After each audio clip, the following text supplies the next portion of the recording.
Buttigieg, thank you so much for joining us once again here on Impact. Thank you for having me back. So the Biden administration announced nearly $830 million in grants to make transportation infrastructure more resilient to climate change. And Miami Beach was one of the beneficiaries. Can you tell us why? That's right. As everyone in Florida knows, we need to be protecting our infrastructure from the increased extreme weather that we're seeing as a consequence of climate change. In this case, we have $18 million to help with 907 Alton Road, such an important link off the causeways there, and one that is very vulnerable to flooding. With this funding, it will be possible for the state to elevate the level of the road, make it more resistant to that kind of flooding, also going to improve drainage, add pumping stations, and install a new path for bicyclists and pedestrians, making it safer as well. So it really is an example, not just of how we deal with the increased threat of extreme weather, but also just enhancing quality of life and taking care of a very important roadway. So important, especially on the beach. And so 39 states and territories, 80 projects nationwide. And as you mentioned, the flooding problems in Miami Beach are better than before because the local governments have done their part, but there's still work to be done, as you mentioned. That's right. Even the most proactive local and state government needs more resources to get this resilience work done. That's why President Biden's infrastructure plan included so much funding for resilience. We've never had something like this, dedicated federal dollars specifically for making sure our transportation infrastructure is better able to withstand fires, floods, earthquakes, and different threats that are emerging. Much of this went out through the states. Overall, the total program is more than $7 billion. This funding, though, that's going to Miami Beach, this is from a competitive process that is on top of the funding going out state by state for some of the most convincing, compelling projects that just might not have been possible without that federal funding. And we've seen firsthand how the extreme weather events are becoming more frequent, it seems, and having an effect on our transportation system. That's right. This is not a theoretical or academic issue. This is something that is happening here and now. We're seeing different versions of this all across the country. In Colorado, increased wildfires and mudslides shut down a highway, which affected our supply chains. In the Pacific Northwest, heat waves that used to be considered statistically impossible, threatening to actually melt the cables of some of the transit systems. And of course, across Florida, certainly South Florida, no stranger to the increased level of flooding, severe thunderstorms, stronger hurricanes. We can't pretend otherwise. The question is, what are we going to do about it? And in addition to the work we're doing to fight climate change and prevent it from getting worse, we have to deal with what is already upon us. That means stronger, better infrastructure, better designed to withstand floods, better designed to last for the long run. And we're going to continue this work. And I expect that Florida will continue to produce many very compelling projects that deserve federal funding. I want to take it away from South Florida for just a moment because we covered the Baltimore Bridge collapse, which was devastating, not only because of the deaths involved, but for transporting goods, the supply chain issues, but also to the local economy. So what's the latest out of there?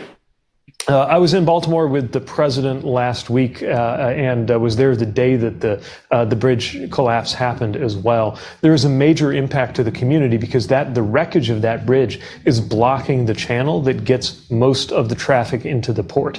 The good news is there is extraordinary work being done by the U.S. Army Corps of Engineers. We've been coordinating with them, Governor Wes Moore, the Maryland Department of Transportation, and others to do everything we can to help get that port back open. They believe there can be an intermediate channel by the end of this month that will be able to move some ship traffic and that they can clear the full channel by the end of next month. Then there will be more and more focus on getting the bridge rebuilt. It took 5 years to put up the bridge in the first place, and the new one will likely have a different design than the 1970s design it's replacing. So this is not going to be done overnight, but it is so important, not just for the people of Baltimore, but really the entire region that counts on the port and counts on that bridge. Truck traffic, supply chains, commuters, so many things depend on that piece of infrastructure. We need to work to get it back to normal as quickly as we can.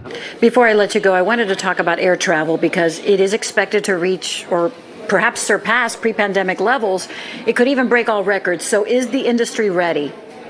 We've seen the industry take major steps forward from 2 summers ago when we had terrible levels of cancellations and delays. Last year, we actually saw the lowest rate of cancellations in a decade. So there have been improvements, but I'm not fully satisfied yet until we see the data and see the results.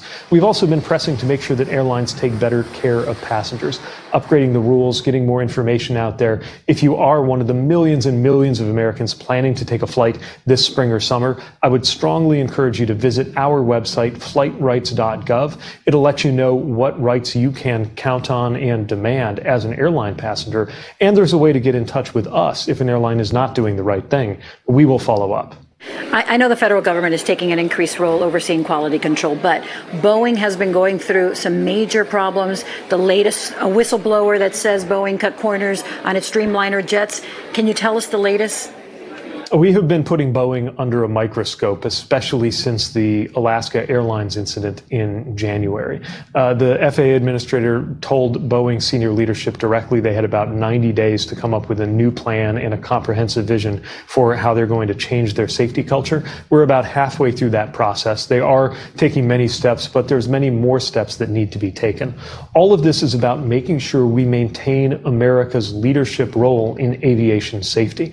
This is an extraordinary achievement, the fact that flying on an airplane is the safest way to travel in America. We don't take that for granted. We're going to press Boeing and everybody in the aviation sector and press ourselves to do everything possible to make sure that remains the case.